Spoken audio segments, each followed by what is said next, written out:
জিরে আদা একসঙ্গে বেটে নেব।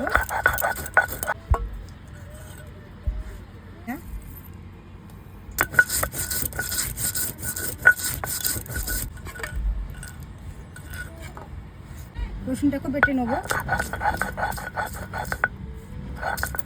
পেঁয়াজও বেটে নেব।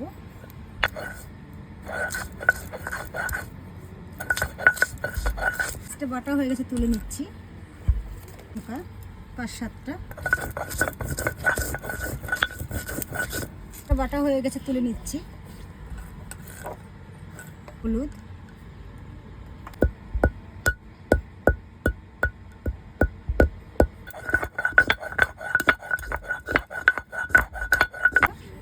হলুদটা বেটে নিয়েছি, তুলে নিচ্ছি।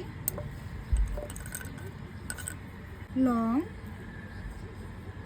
দারচিনি আর দিয়েছি গোলমরিচ, একসঙ্গে বেটে নেব। সেটা বেটে নিয়েছি, আমি এটা তুলে নিয়ে আলাদা করে ঢেকে রেখে দেবো। তো বন্ধুরা, আজকে ডিম দিয়ে করব, লাউ দিয়ে। তো আমি ছাড়িয়ে নেবো ডিমগুলোকে।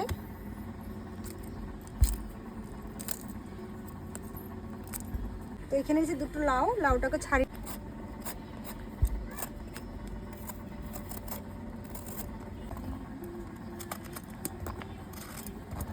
জল দিয়ে ভালো করে ধুয়ে নেব।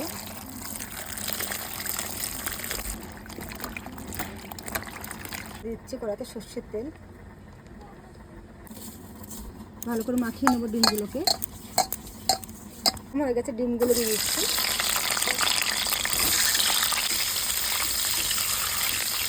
ডিমগুলো ভাজা হয়ে গেছে, তুলে দিচ্ছি।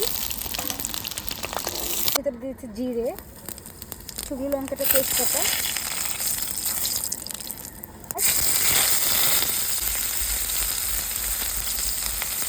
বাটা দিয়ে দিচ্ছি।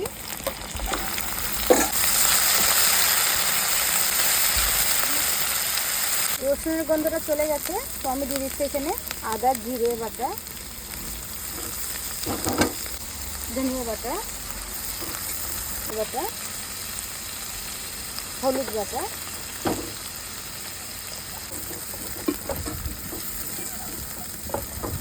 স্বাদ মতন।